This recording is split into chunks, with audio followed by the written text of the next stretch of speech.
बिस्मिल्लाहिर्रहमानिर्रहीम। आज मैं आपके लिए जिस बीमारी के मुतल्लक बता रहा हूँ वो हस्टेरिया। दोस्तों, आज मैं आपको हस्टेरिया के मुतल्लक बताऊंगा कि हस्टेरिया क्या होता है, इसकी अलामात क्या हैं और इसकी वजूहात यानी ये क्यों होता है, होम्योपैथिक में इसका इलाज क्या है और इसके बाद इसकी एहतियाती तदाबीर भी। तो इससे पहले मैं आपको हस्टेरिया के मुतल्लक बताऊं, आप मेरे इस चैनल को सब्सक्राइब कर लीजिए और अगर ये मेरी वीडियो आपको अच्छी लगे तो अपने दोस्तों से व्हाट्सएप पे और फेसबुक पे शेयर जरूर कीजिए। सब्सक्राइब कीजिए होम्योपैथिक कालू चैनल को और बेल आइकॉन को दबाइए लेटेस्ट होम्योपैथिक वीडियो सबसे पहले देखने के लिए। चले मैं आपको बताता हूँ हस्टेरिया क्या होता है। दोस्तों, हस्टेरिया एक नफ्सियाती बीमारी है। अमूमी तौर पर ये खवातीन में पाई जाती है और ऐसी खवातीन जो नौजवान होती हैं उसमें ज्यादा पाई जाती है। इस बीमारी में लाशऊरी तौर पे और बाज़ शऊरी तौर पे या किसी जहनी दबाव की वजह से जिस्मानी अलामत का पैदा हो जाना हस्टेरिया कहलाता है। हस्टेरिया की अलामत दोस्तों, हस्टेरिया में दौरे पड़ने शुरू हो जाते हैं, बेहोशी का बार बार तारी होना पाया जाता है, नजर आना बंद हो जाता है, हाथ पांव की अकड़न हो जाती है और बाज़ हाथ पांव सुन्न हो जाते हैं। इसमें झटके महसूस होते हैं और बाज़ का जिस्म बहुत ज्यादा कमजोर हो जाता है और मुड़ा हुआ होता है। हस्टेरिया में जुबान बंद हो जाती है यानी बोलने की सकत नहीं रहती। दोस्तों, ये वो अलामात हैं जो हस्टेरिया में पाई जाती हैं, लेकिन इसकी वजूहात के बारे में भी मैं आपको बताऊंगा कि कौन सी ऐसी वजूहात होती हैं जिसकी वजह से हस्टेरिया की अलामत पैदा हो जाती हैं। दोस्तों, अमूमी तौर पे ये ज़हनी और नफ्सियाती अलामत होती हैं और ये उस वक़्त पचीदा सूरत इख्तियार कर जाती है जब घर वालों का रवैया उसके मुतल्लक, उस मरीज़ के मुतल्लक ठीक नहीं होता, यानी उसके ऊपर गैर ज़रूरी तवज्जो रखी जाती है, जिम्मेदारियों से छुटकारा हासिल करना चाहता है या कोई भी नफ्सियाती बीमारी जैसे डिप्रेशन, फिक्रमंदी या उसकी शख्सियत का बगाड़ इसका सबब बनता हो, तो ये ऐसी वजूहात हैं जिससे हस्टेरिया की अलामत पैदा हो जाती हैं। होम्योपैथिक में हस्टेरिया का इलाज बहुत ही अहमियत का हामिल है।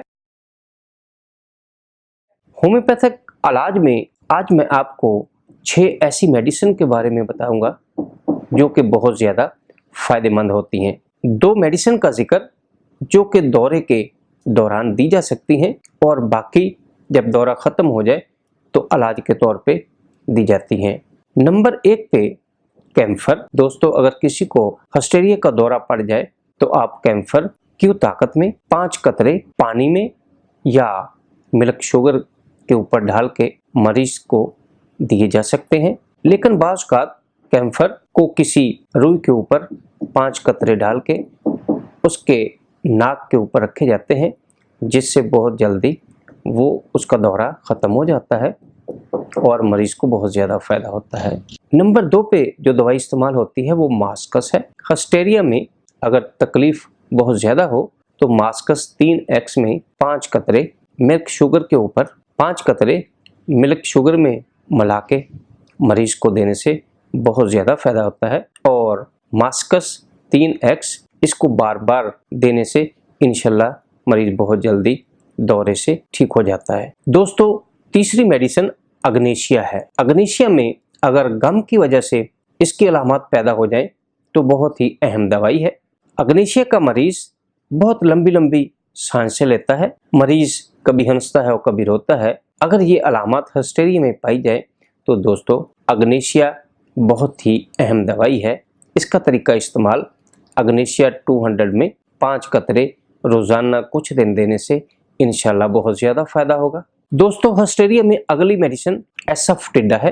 एसाफटिडा ऐसे मरीज जो कि हस्टेरिया की अलामत रखते हों और उसमें गले में गोला फंसने की शिकायत करते हों और उनके पेट में बहुत ज़्यादा गैस पाई जाए तो ऐसे में एसाफटिडा बहुत ही अहम दवाई के तौर पे काम आती है। इसका तरीका इस्तेमाल एसाफटिडा 200 में 5 कतरे रोज़ाना एक खुराक कुछ दिन लेने से इंशाल्लाह बहुत ज़्यादा फ़ायदा होगा। दोस्तों, अगली मेडिसिन जलसीमियम है। ऐसे मरीज खा वो मर्द या औरत हो, अगर मुश्तजनी की वजह से उनको हस्टेरिया की अलामत पाई जाए तो आप जलसीमियम से बहुत ज़्यादा फ़ायदा ले सकते हैं। इसका तरीका इस्तेमाल जलसीमियम 200 5 कतरे 2 घूंट पानी में दिन में 2 दफ़ा कुछ दिन इस्तेमाल करने से बहुत ज़्यादा फ़ायदा होगा।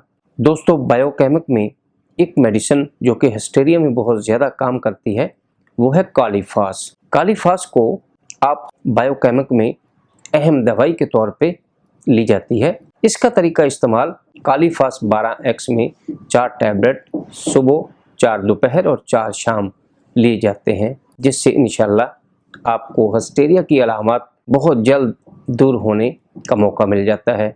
दोस्तों, ये मेरी वीडियो आपको कैसी लगी? अगर अच्छी लगी तो अपने दोस्तों से व्हाट्सएप पे और फेसबुक पे शेयर ज़रूर कीजिए। वस्सलाम।